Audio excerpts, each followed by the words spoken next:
Bonjour à vous et bienvenue sur ce nouvel épisode du podcast de la puissance mentale. Aujourd'hui, alors une question qui me revient, mais je ne vais pas dire des dizaines de fois par jour parce que ça serait exagéré, mais en tout cas c'est une question qui me revient régulièrement. C'est comment aider une personne qui en a réellement besoin. Et aujourd'hui, je vais vous donner vraiment des clés qui vont vous aider pour éviter justement que vous perdiez votre temps, votre énergie et que vous vous disiez au final que tout ce que vous avez tenté de mettre en place avec cette personne n'a servi un petit peu à rien. Parce que combien de personnes aujourd'hui me disent oui, mais tu sais, je l'ai aidé pendant des heures et cette personne en fait elle ne change pas. J'ai l'impression qu'elle ne changera jamais et parfois même ça peut créer beaucoup de frustration, ça peut être énervant aussi, hein, faut être clair. Mais tout simplement parce qu'il y a des préalables qui n'ont pas été vérifiés. Et là, que ce soit des proches, que ce soit des amis, que ce soit des collègues, que ce soit des collaborateurs, ce que je vais vous partager aujourd'hui va vraiment vous permettre de distinguer si vous allez pouvoir ou non, en tout cas, accompagner une personne. Quand je dis accompagner, on pourrait dire aussi coacher, on pourrait dire l'aider, on pourrait dire la conseiller. Bref, c'est finalement apporter son aide, d'accord? Sachant que le coaching est différent du conseil. Quand on est en mode coaching, c'est plus en mode on pose des questions, on est là pour aider la personne à prendre du recul par rapport à elle-même, par rapport à la situation. Alors qu'en mode conseil, on lui dit concrètement, voilà, moi à ta place, je ferais ça ou je pense ça ou ça, d'accord? Donc c'est aussi bien à distinguer dans quelle situation vous vous trouvez. Donc là, par rapport à ce que je vais vous dire, ayez en tête deux exemples. Un exemple où vous avez peut-être aidé une personne et que ça a vraiment fonctionné. Donc, quand je dis fonctionner, c'est-à-dire que tout ce que vous aviez dit avec la personne, tous vos échanges ont été productifs, c'est-à-dire que la personne a eu les résultats qu'elle souhaitait. Et à l'inverse, prenez un autre exemple dans votre tête en vous disant, tiens, la dernière fois, j'ai passé du temps, peut-être pas mal d'énergie aussi avec une personne et au final, ça n'a rien changé. D'accord? Donc, ayez ces deux exemples en tête justement pour voir si ça match ou pas par rapport à ce que je vous propose. Donc, déjà, les deux points fondamentaux à prendre en considération, et ça, que l'on soit dans de l'aide, vraiment, on apporte son soutien, son aide à un proche, à un ami, ça peut même être à son conjoint, à sa conjointe, à ses enfants et aussi vraiment à des personnes qui vous sont très proches, ou alors à des collaborateurs, ou bref, vous l'aurez compris, à toute personne avec qui vous êtes en tout cas en contact. Donc, la première chose à avoir en tête, c'est que vous ne pouvez pas demander à une personne de changer si elle ne souhaite pas elle-même changer. Et ça, c'est fondamental parce que beaucoup de personnes aimeraient faire changer les autres alors que, un, on n'a aucun pouvoir sur les autres et deux, si la personne ne veut pas changer, elle ne changera jamais. D'accord? Donc ça, c'est vraiment le point qui est fondamental à prendre en considération. Et c'est pour ça que moi, parfois, j'ai des gens qui me disent « Tiens, tu pourrais pas aider mon pote là parce qu'il a des problèmes de concentration, problèmes de confiance en lui et tout. » J'ai dit, écoute, déjà, la première des choses, si ton ami a envie d'être aidé, qu'il vienne me voir. C'est pas à moi d'aller le voir. Et s'il vient me voir, c'est que ça soit aussi une démarche personnelle. Que ce soit pas quelque chose qui vienne pour te faire plaisir. Il faut qu'il ait réellement envie de changer. D'accord? Donc ça, c'est la première des choses. Et la deuxième chose, ne donnez pas de conseils à quelqu'un qui ne vous en a pas demandé. Je répète, ne donnez pas de conseils à quelqu'un qui ne vous en a pas demandé. Et ça, c'est un réflexe qu'on peut parfois avoir et on pense bien faire quand on dit ça. On pense vraiment aider la personne qui est en face de soi, alors qu'en réalité, la personne, elle ne les mettra jamais en place parce qu'elle vous a rien demandé. Et ça, il n'y a rien de plus désagréable finalement d'avoir un conseil quand on ne l'a pas demandé, quand on n'est pas ouvert à ça. Donc, quand vous êtes dans cette démarche de vouloir conseiller une personne, demandez-lui déjà, est-ce que tu as besoin de mon aide ? Est-ce que tu as envie que je te donne des conseils? Oui ou non? Et ça, c'est important, encore une fois, de vous observer quand vous êtes dans ce schéma mental-là, parce que parfois, on peut être justement dans cette mécanisme, dans cette réactivité, dans cette réaction que la personne, elle ne vous a rien demandé en réalité. Donc, et ça, je vais être honnête avec vous, hein. Moi, parfois, il m'arrive de donner des conseils à Betty, ma femme, alors qu'elle ne m'a rien demandé. Et je m'en rends compte, je dis, écoute, là, je suis désolé parce que je suis en train de te donner des conseils, mais tu m'en as pas demandé. Donc, déjà, la question, c'est est-ce que tu as envie que je te conseille ou pas sur telle ou telle chose? Et là, si elle me dit oui, go. Mais si elle me dit, non, c'est bon, je me débrouille, c'est OK. Ça évite justement d'être oppressant, ça évite parfois de prendre une place que les autres n'ont pas envie qu'on ait. Donc ça c'est vraiment les 2 points déjà préalables avant toute aide ou quoi que ce soit. Donc je vous les répète. Donc 1, ne demandez pas à quelqu'un de changer s'il ne souhaite pas lui-même changer, s'il n'en a pas envie en fait. Et 2, ne donnez pas de conseils à quelqu'un qui vous en a pas demandé. Ça sert à rien. Vous allez perdre votre temps, votre énergie et vous avez peut-être autre chose à faire. Donc c'est intéressant toujours de vérifier ces 2 choses-là. Une fois qu'on a vérifié ces 2 préalables, arrivent les 2 questions fondamentales que moi, j'observe lorsque je vais coacher quelqu'un. Quel que soit le type de coaching, que ce soit un coaching haut de gamme ou qui va coûter plusieurs milliers d'euros sur quelques semaines, ou que ce soit sur une personne qui vienne en formation chez nous, ou que ce soit une personne qui me demande comme ça des conseils.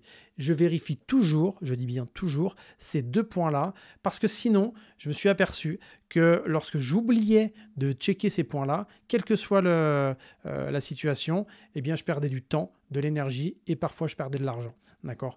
Donc, assurez-vous que la personne a vraiment envie d'apprendre de nouvelles choses. Je répète, assurez-vous que la personne a envie d'apprendre de nouvelles choses. Ça va éviter des personnes qui disent « Oui, mais moi, tu sais, j'ai toujours fait ça. Oui, mais tu sais, chez nous, on fait ça. » Et ok, est-ce que la personne a envie d'apprendre des nouvelles choses? Si la réponse est oui, c'est génial. Si la réponse est non, comme dirait l'autre, la question est vite répondue, d'accord? Mais par contre, quand la personne vous dit oui, j'ai envie d'apprendre, ou que vous vous rendez compte que la personne a envie d'apprendre des choses, assurez-vous de 0 à 10 à combien elle a vraiment envie d'apprendre des nouvelles choses. Quand la personne, elle a envie d'apprendre des nouvelles choses à 8 sur 10, bah c'est que c'est pas le moment. 8, c'est beaucoup. Oui, mais c'est pas assez. Tant qu'elle n'est pas à 10 sur 10 et qu'elle n'a pas un niveau de motivation très élevé, je ne la coache pas, tout simplement. Parce que ça veut dire que tout au long de notre accompagnement, si jamais elle commence à 8, bah ça va très vite aller vers 6, 3, 2, et puis elle n'aura plus envie d'aller de l'avant. Donc, demandez-vous si la personne a vraiment envie d'apprendre des nouvelles choses, et si c'est le cas, de 0 à 10, à combien elle est. Et moi, ce que je vous invite à faire, c'est que si elle n'est pas à 10 sur 10, donc ça, soit vous lui demandez directement, soit vous l'évaluez par vous-même, ou même sur le tour de la plaisanterie. Tiens, j'ai envie de t'apprendre un nouveau truc, mais de 0 à 10, à combien tu as vraiment envie de l'apprendre, ce nouveau truc? Et là, comme ça va vous permettre d'évaluer un petit peu tout ça. Okay, donc ensuite, la question, ça va être, est-ce que la personne va réellement, vous avez vu les mots vraiment et réellement, ça appuie encore plus, réellement mettre des actions en place. Parce que sans action, pas de changement. Je répète, sans action, pas de changement. Tu as beau avoir les meilleures idées du monde, tu as beau avoir les meilleurs outils du monde, tu as beau avoir toutes les connaissances du monde, si tu ne mets pas des actions en place, tu ne changeras pas tes habitudes, tu produiras aucun résultat, donc ça ne servira à rien. D'accord ? Donc, assurez-vous que la personne aussi à qui vous allez donner des conseils, à qui vous allez peut-être écouter, que vous avez en tout cas envie d'aider, eh bien, est prête aussi à mettre des actions en place. Et ça va être une vraie, ça va être très important parce que sinon, perte de temps, complètement perte de temps. Moi, une fois, j'avais eu comme ça un contrat avec un haut dirigeant. On était parti sur de bonnes bases, de très bonnes bases. Et en fait, je me suis rendu compte que les actions, ils ne mettaient aucune action en place. Ah bah, c'est très simple, on a fait le point. Et je lui dis, c'est pas compliqué. Aujourd'hui, je me rends compte, en tout cas j'ai le sentiment, dis-moi si c'est vrai, dis-moi si je me trompe, peut-être que j'ai raison, peut-être que j'ai tort, mais j'ai le sentiment que tout ce qu'on voit en coaching, quand on est en one-one, hein, quand on est sur une séance individuelle, tu es plein d'énergie, tu es plein de motivation et que tu as envie de faire des choses. Mais dans la réalité, j'ai le sentiment que tu ne mets pas d'action en place parce que soit tu n'as pas le temps, soit l'environnement extérieur fait que tu n'as pas eu la possibilité de le mettre, soit tu es fatigué. Bref, il y a toujours beaucoup de raisons, valables ou non, peu importe, mais en tout cas, il y a beaucoup de raisons qui font qu'aujourd'hui, tu ne mets pas d'action en place. Donc là, moi, c'est très clair. Avec cette personne-là, j'ai fait le point. Quand je vous dis que j'ai fait le point, c'est que peu importe le tarif qu'on avait négocié ensemble pour son accompagnement, et entre parenthèses, c'était plusieurs milliers d'euros, moi, si la personne ne passe pas en place, si elle passe pas à l'action, il n'y a aucun intérêt. J'ai pas envie de faire perdre mon temps, j'ai pas envie de perdre mon énergie, et je passe à autre chose. Donc là, on a fait le point, et c'est vrai que de faire le point, ça a permis aussi à la personne de se reprendre un petit peu en main. Et l'important, c'est d'avoir remis du cadre, parce que sinon, moi, je ramais derrière. Donc, certains vont dire, oui, j'offrais tes cash. Peut-être que je suis cash, mais moi, quand j'accompagne quelqu'un, mon objectif, c'est qu'il y ait des résultats, autant pour la personne qu'autant pour moi, parce que c'est un travail d'équipe. Donc, pas d'action, pas de résultat, aucun intérêt pour moi d'accompagner la personne. Donc les choses sont simples en fait. Et plus ça sera clair dans votre tête et plus ça sera aussi évaluable. Donc là, effectivement, quand on va conseiller, quand on va aider en tout cas un proche ou quand on va aider un de ses collaborateurs, on n'aura peut-être pas le même positionnement. C'est sûr que si vous avez votre enfant ou si vous avez votre conjoint qui vous sentez qui a peut-être besoin d'aide, vous n'allez pas lui dire « Bon, est-ce que tu es prêt à mettre en place des actions hein Est-ce que tu as vraiment envie d'apprendre de nouvelles choses ?» Non, évidemment. Mais par contre, ça sera intéressant, vous, d'observer à quel point la personne a réellement, si déjà, elle a réellement envie de changer, deux, qu'elle a envie d'entendre vos conseils, et par la suite, est-ce qu'elle est prête à mettre en place des actions et qu'elle a envie d'apprendre de nouvelles choses. Sinon, tout le monde risque de perdre du temps et c'est souvent aussi source de conflits. Donc rappelez-vous les situations que je vous avais dit d'avoir en tête, que ce soit celle qui s'est bien passée ou celle qui s'est pas forcément bien passée. Demandez-vous justement, est-ce que la personne elle avait envie de changer? Est-ce qu'elle n'avait pas envie de changer? Est-ce qu'elle était prête à apprendre de nouvelles choses? Est-ce qu'elle était prête à mettre des actions en place? Et ça va être fondamental. Un discours avec des oui mais, déjà c'est révélateur du positionnement de la personne qui a tendance à justifier ses comportements par des schémas mentaux, des croyances, des choses qu'elle s'est elle-même construites au fur et à mesure du temps. Maintenant, la chose fondamentale à faire lorsque l'on veut aider une personne, que ce soit un proche, un collaborateur, un collègue, un ami, conjoint, peu importe, c'est l'utilisation d'un outil qui est selon moi, vous le connaissez, mais selon moi, il est sous-estimé et soyez curieux de voir à quel point, lorsque vous allez l'utiliser de façon consciente, ça va mettre beaucoup d'intensité, beaucoup de connexion avec les personnes avec lesquelles vous échangez et en tout cas avec les personnes que vous souhaitez aider. C'est l'écoute avec de la pleine présence. Je répète, c'est de l'écoute avec de la pleine présence. Pourquoi j'ajoute avec de la pleine présence? Parce que c'est une écoute dans le but de comprendre comment fonctionne la personne et ce n'est pas une écoute dans le but de trouver tout de suite une solution. Parce que ce que vit la personne en face de vous, elle le vit à sa façon. Et le risque, c'est vous d'avoir une perception de sa situation en fonction de vos critères, en fonction de votre éducation, en fonction de vos expériences. Je peux vous partager un petit truc comme ça entre vous et moi? Très simple. Pendant des années, quand je voyais des gens ne pas passer à l'action, moi, passer à l'action, c'est quelque chose qui est plutôt facile pour moi. Je suis d'un tempérament à être en mode action très facilement. Quand je voyais des gens ne pas passer à l'action, pour moi, ça me paraissait complètement ahurissant. J'ai des gens moi, qui venaient me voir en me disant « j'aimerais bien me remettre au sport, mais je ne sais pas comment faire. » C'est simple. Si tu veux te remettre au sport, achète des baskets et va courir. Tu veux te remettre au sport, tiens, allonge-toi, fais des abdos. Tu veux te remettre au sport, bouge ton corps, tout simplement. C'est tellement simple.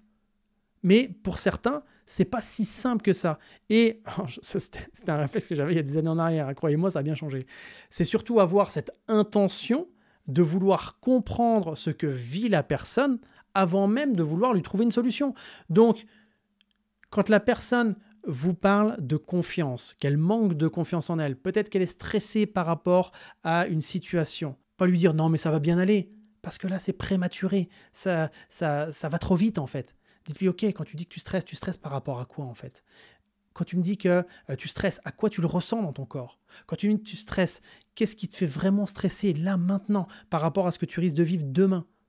Vous voyez? Donc c'est aussi de chercher à se demander ce que vit la personne, donc d'être dans ce mode vraiment d'exploration, de compréhension de l'autre, va vous aider, vous, à déjà, de comprendre la personne, mais au-delà de ça, ça va aider la personne à comprendre ce qu'elle est en train de vivre. Parce qu'elle, aujourd'hui, par rapport à ce qu'elle vit, elle a une vision très focus sur son problème. Elle a cette vision, vous savez, un petit peu comme quand on met la main sur son visage, on ne voit que la main. Oui, donc là, en l'écoutant avec beaucoup de présence, en lui demandant un peu d'expliquer ce qu'elle est en train de vivre, ça va l'aider à prendre du recul par rapport à ce qu'elle est en train de vivre, et donc ça va l'aider aussi à voir les choses un petit peu différemment. Et rien que ça, c'est énorme. Donc là, on n'est pas en train de lui dire « oui, mais pourquoi tu vis ça? Pourquoi tu vis ça ?» Parce que là, elle va être dans de la justification, d'accord? Mais pourquoi tu es stressé? Je suis stressé parce que… Non, dire « quand tu me dis que tu stresses, c'est quoi le stress pour toi? Ok, quand tu me dis que tu es stressé, tu ressens quoi en fait? » D'accord? D'aller donc dans ce qu'elle en pense, ce qu'elle ressent aussi. D'accord? Donc toutes ces petites questions-là qui sont pourtant tellement simples, je pourrais vous donner un répertoire des 10 000 questions à poser, mais le but c'est d'être connecté à la personne. Donc c'est ça aussi, souvent on me dit, mais comment poser la meilleure des questions? La meilleure des questions, c'est déjà, en étant pleinement connecté à ce que vit la personne. D'accord? Et quand je dis d'être pleinement connecté, ça ne veut pas dire, si la personne pleure, ça ne veut pas dire de pleurer avec. C'est d'être dans de l'empathie et non pas dans de la sympathie. L'empathie, c'est de comprendre ce qu'est en train de vivre la personne. La sympathie, la différence, c'est de vivre pleinement ce que vit la personne. Donc, par exemple, vous êtes face à une personne qui, je ne sais pas moi, est en pleine rupture, en pleine séparation, et dire ok, de comprendre que ce qu'elle vit en ce moment, ça doit vraiment pas être facile, mais sans pour autant être noyée dans les émotions comme elle peut l'être. Et de la sympathie, ça va être de pleurer avec elle en disant ma pauvre, dis donc, t'as vraiment pas de chance et c'est vraiment très difficile. Donc là, il n'y a pas de distance au niveau émotionnel. Je sais que parfois la frontière est pas forcément aisée, mais en tout cas, ça s'apprend et ça s'apprend même plutôt facilement. Donc, demandez-vous comment vous pourriez justement écouter avec plus de présence, peut-être en laissant plus de silence, peut-être en prenant en considération plus l'humain qu'il y a derrière les problèmes que la personne vit, donc un peu distancer tout ça entre la personne et ses problèmes, et rien que là, en lui posant quelques questions, comme si vous ne saviez pas ce que ça veut dire, parce que le souci, quand on donne des conseils, on part du principe qu'on sait ce que la personne vit. Ben non, on n'en sait rien. Moi, je me rappelle d'une personne comme ça qui avait un stress, un stress de dingue. Vous allez voir, quand je vais vous le dire, vous allez dire « Oh, c'est un stress de fou ». Peut-être que même vous le vivez, ça, ce stress. Je la vois comme ça, cette personne, la veille d'un grand événement pour elle. Ouais, c'est un grand événement pour elle. C'est vrai qu'au départ, quand elle me l'a dit, j'ai eu du mal à le comprendre. Mais j'ai eu du mal à le comprendre si je me positionnais, moi, avec mon vécu, avec mon expérience, avec mon éducation. Mais quand je me suis positionné dans ce qu'elle pouvait vivre, là, j'étais plus en mode compréhension, dans le mode empathie et pas dans le mode jugement. En fait, cette personne-là, elle stressait parce que le lendemain, elle allait se faire couper les cheveux et elle allait faire réduire sa mèche qu'elle a sur le front d'environ un demi-centimètre. Ça l'empêchait de dormir. Elle se disait, oui, mais si ma coiffeuse me coupe mal, et honnêtement, je vais être très honnête avec vous. En étant policier de terrain pendant 10 ans, j'ai vu des gens mourir sous mes yeux, j'ai été agressé physiquement, j'ai vu de la misère, j'ai vu des morts, j'ai vu des personnes souffrir réellement, des tripes ouvertes. Enfin, et là, quand la personne me dit qu'elle stresse parce le lendemain, elle va se faire couper un demi-centimètre, j'aurais pu lui dire « Non, mais arrête ton délire, tu me racontes n'importe quoi, il n'y a aucune raison de stresser. » Sauf que là, j'étais dans le jugement. Là, j'étais dans un point de vue qui me concernait. La personne, déjà, si elle me dit qu'elle stresse, c'est OK, d'accord? Et j'ai pas à juger, moi, ça. Parce que peut-être que ce qu'elle vit, elle a ses raisons de le vivre. Alors là, je vous montre 2 exemples qui sont complètement extrêmes et j'en conviens. Mais ça, justement, prenez-le en considération et plus vous parviendrez, et je dis pas que c'est facile, surtout quand on est fatigué, surtout quand on est nous-mêmes en train de vivre des situations qui sont difficiles, c'est vraiment pas évident de mettre de l'empathie quand on a le sentiment que les gens vivent en face de nous des choses qui sont plutôt banales. Mais plus vous arriverez à faire ça, et plus ça va vous aider à connecter avec la personne, et plus vous serez en mesure de l'aider. C'est pour ça qu'aujourd'hui, moi, quand je forme des personnes en coaching, en préparation mentale, j'apprends déjà à se connecter, et ça s'apprend d'une façon vraiment spécifique, avant même de savoir quelles questions poser, avant même de savoir sur quel levier vraiment travailler, sur quel levier activer au niveau du mental, des émotions, des comportements, avant même tout ça. C'est comment tu fais pour te connecter à la personne en ayant justement cette écoute de pleine présence. Et ça se fait de cœur à cœur. Et plus vous mettrez de l'authenticité, plus vous allez mettre du cœur à l'ouvrage, quelles que soient les personnes, croyez-moi, il y a une connexion qui va se passer. Aujourd'hui, on me dit, mais Geoffrey, comment tu fais pour aider des gens qui sont des hauts responsables, des politiciens, des artistes, des gens qui sont connus, tout type de personnes? Je dis, bah, c'est simple, c'est très très simple. Moi, je me connecte à eux. Et déjà, je vois si la personne a vraiment envie de changer, donc tous les points que j'ai vus au préalable. Et 2, il y a une question aussi qui est fondamentale à se poser, mais c'est est-ce que moi, j'ai envie d'aider la personne? Parce que ça, c'est aussi une vraie question. Et d'ailleurs, moi, quand je forme des gens, je leur dis une phrase qui n'est pas de moi, mais en tout cas que j'apprécie beaucoup, c'est le kiff avant le cash. Avant de vouloir gagner de l'argent, à aider les gens en les coachant, en les accompagnant, à combien de 0 à 10 estimez-vous votre niveau de kiff à les accompagner? Si ça vous fait chier de les accompagner, ne le faites pas, peu importe l'argent qui est en jeu, parce que tout simplement, vous risquez de mettre de l'énergie dedans qui ne sera pas la meilleure qui soit, et du coup, les résultats ne seront peut-être pas à la hauteur que vous espérez et que la personne espère en tout cas atteindre. D'accord? Donc, le kiff avant le cash, j'adore cette expression et moi, je l'applique dans mon quotidien. Donc ça, c'est vraiment aujourd'hui, si vous avez envie d'aider la personne et que vous vous connectez avec cette pleine présence, avec cette envie réelle de l'aider, avec cette envie réelle d'écouter, de comprendre ce qu'elle vit, ça va faire une énorme différence. Et là, vous allez faire une différence entre les gens qui ont un impact dans la vie des autres et ceux qui sont que de passage. Vraiment. Ça, c'est un des gros conseils que je peux vous donner. Attention, je vous donne un conseil uniquement si vous avez envie d'entendre ce conseil. J'applique aussi ce que je vous diffuse. Mais ça, c'est vraiment très important de vouloir comprendre ce que vit la personne et pas tout de suite d'être en mode jugement. Et ça, plus vous allez être fatigué, je le répète, plus vous allez être stressé et plus ça risque d'être un automatisme que vous mettez en place. Alors, si tout à l'heure, vous allez écouter quelqu'un, peut-être qui aura envie d'être aidé, en tout cas, on aura besoin et surtout qui en aura envie, eh bien, observez à quel point vous êtes en mode « je veux comprendre ce que vit la personne avant même de l'interpréter, avant même de la juger ». Ça, croyez-moi, ça va faire une grosse différence dans les connexions que vous allez pouvoir avoir avec d'autres personnes. Donc là, je vous propose de faire un petit résumé par rapport à ce qu'on a vu aujourd'hui et j'espère que vous avez retenu quelques clés. Donc déjà, en préalable, c'est vraiment ne demandez pas à une personne de changer si elle ne veut pas changer. 2, ne donnez pas de conseils à quelqu'un qui ne vous a pas demandé de conseils. Vous allez gagner du temps et certainement beaucoup d'énergie. Ensuite, ce qui va être important, ça va être de savoir si la personne a réellement envie d'être aidée. Donc, 1, est-ce qu'elle a envie d'apprendre des nouvelles choses? 2, est-ce qu'elle est prête à mettre en place des actions? Et ensuite, lorsque tout ça, toutes ces petites questions-là, elles sont validées, elles sont cochées, elles sont checkées, on passe à l'étape suivante, c'est que quand j'écoute la personne, eh bien, je l'écoute avec une pleine présence, en ayant cette intention, en conscientisant cette façon d'écouter, c'est d'écouter non pas pour lui donner une solution, non pas pour lui donner un conseil, mais de l'écouter déjà en préalable en essayant de comprendre ce que la personne est en train de vivre et ça, c'est fondamental. Après, vous pourrez passer à l'option lui donner des conseils si elle en éprouve en tout cas le besoin. Voilà pour cet épisode, j'espère qu'il vous a plu, j'espère évidemment que vous avez passé un bon moment. Le commandant de bord, Geoffrey Brochet de la puissance mentale, espère réellement que vous avez passé un bon moment en notre compagnie. Oh, j'aurais dû être voix off dans les avions, non, vous croyez pas? Bon, en tout cas, j'ai passé moi un bon moment et j'espère aussi que ce moment a été partagé. Encore une fois, j'insiste, mais si vous sentez que cet épisode peut servir à d'autres personnes qui en auraient besoin, des personnes que vous appréciez, n'hésitez pas, c'est mieux, n'hésitez pas à leur partager en tout cas. Et nous, on se retrouve bien évidemment sur un prochain épisode. Allez, prenez soin de vous et je vous dis à très vite. Bye tout le monde.